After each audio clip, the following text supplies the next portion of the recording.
पाकिस्तान को डिफ़ॉल्ट होने से कैसे बचाया? आपकी पॉलिसीज़ क्या थी? और जो हमें यही आवाज़ें जो हैं वो कानों से टकरा रही थी कि पाकिस्तान बस जो है वो उसके हालात जो सर्कमस्टांसेस जो हैं वो श्रीलंका जैसे होने वाले हैं। तब आपने कौन-सी पॉलिसीज़ जो है अपनाई जिसकी वजह से पाकिस्तान डिफ़ॉल्ट से बाहर आ गया और डिफ़ॉल्ट होता क्या है? और इस वक़्त पाकिस्तान किस स्टेज पर खड़ा है? काश हम अरसलान साहब, ये मैं कंट्रोवर्शियल बात करने लगा हूं कि काश श्रीलंका बन जाते। हम श्रीलंका बन जाते? काश श्रीलंका बन जाते। वो कैसे सर? श्रीलंका हमसे अच्छी मईशत है, वहां इंसाफ है, लोगों के पास नौकरियां हैं, खाना पीना है। हमारे मुल्क में ये तीनों चीजें नहीं है। सर, इस मुल्क के ब्यूरोक्रेट्स ने, इस मुल्क की हुकूमत ने, इस मुल्क के जो अदारे उन्होंने अपनी आवाम को फैसिलिटेट करने के लिए हर हद तक कोशिश की है। हमारी हुकूमत ने कुर्बानियाँ दी, अपने दिल पर पत्थर रख के उन्होंने रात की तारीखी में ऐसे ऐसे फैसले किए हैं, मतलब कि उन्होंने अपनी आवाम को 80-80 रुपए के पेट्रोल में रिलीफ दिया है। तो आप कहते हैं कि काश हम श्रीलंका जैसे बन जाते। श्रीलंका ने, अरसलान साहब, फैसला किया मुश्किल, जो पाकिस्तान से उस वक्त या और मईशतों से शायद ना किया गया। ठीक है। उन्होंने कहा, और ये दलेराना फैसले होते हैं। मैं ये नहीं कह रहा कि हमें डिफॉल्ट कर जाना चाहिए था। ठीक है। डिफॉल्ट बड़ी पेनस्टेकिंग चीज है, लेकिन मैं कुछ और बात करने लगा। जी जी। श्रीलंका ने मुश्किल फैसला किया। उन्होंने कहा हम डिफॉल्ट करेंगे और हम नए सिरे से नई मईशत बनाएंगे। क्या बात है, बड़ी बात है। उन्होंने डिफॉल्ट किया, वो जीरो पे आए और फिर जीरो से ग्राउंड अप एक नया मुल्क, नई मईशत उन्होंने बनाने की कोशिश की। मैं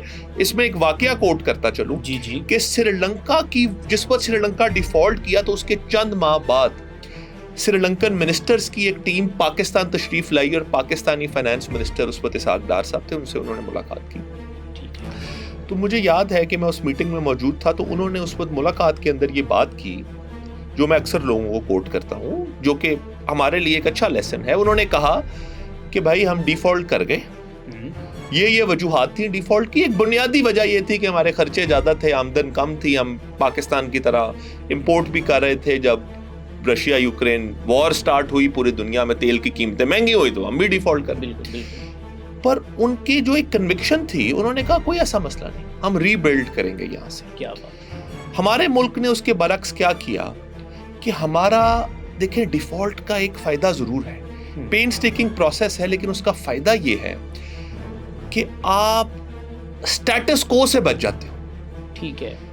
हमने डिफॉल्ट से अपने आप को बचाया, लेकिन हमारे मुल्क का एक जो पिछले 75 साल से एक स्टेटस को चला आ रहा है, एक जमूद की कैफियत है। जी जी। जिससे हम बाहर नहीं आ पा रहे। जी जी। हम रोज मसले डिस्कस करते हैं कि ये मसले, अगर हमारा मुल्क इस लेट से ब्रैकेट के अंदर चल रहा है ना, ऊपर नीचे, तो हम इस ब्रैकेट से बाहर नहीं निकाल पा रहे मुल्क। बिल्कुल। या ना उससे नीचे जा रहे हैं, ठीक है, ना उससे ऊपर जा रहे हैं। एक साहब ने एक दफा, अरसलान साहब, श्रीलंका के डिफॉल्ट से याद आया कि कमेंट किया, जी, हमारी जो अफवाज हैं उनकी मुल्क के लिए बड़ी कुर्बानियां हैं, तो उन्होंने उनके बारे में कमेंट किया कि हमारी फौज का हमें ये फायदा है कि ना, उस वक्त बांग्लादेश बड़ी तरक्की कर रहा था आज से 3-4 साल पहले, तो उन्होंने कमेंट दिया कि हमारी फौज ना हमें बांग्लादेश बनने देती है, लेकिन ना श्रीलंका बनने देती है। ठीक है, कि हम उस स्टेटस को के अंदर हैं और हमारा सिस्टम इस वक्त ये है, या हमारे सिस्टम के अंदर, फौज तो एक नाम है उस सिस्टम का, लेकिन मैं कहना ये चाह रहा हूं कि उस सिस्टम के अंदर इस तरह के बफर्स मौजूद हैं, जिसके अंदर एक एस्टैब्लिशमेंट, एक बफर है, या आपके बाकी स्टेट के इदारे, जुडिशरी, जी, वो एक 75 साल से उसमें एक ब्यूरोक्रेसी ऐसे ऑपरेट करती है कि वो ना हमें एक हद से ज्यादा तरक्की करने दे रही है, क्योंकि हम उसी साइकिल्स में, बूम बस साइकिल्स में घूमते रहते हैं। 3 साल तरक्की के तो फिर 3 साल तनज़ली के, लेकिन ना हम ये भी उसका, उस सिस्टम का फायदा रहा है।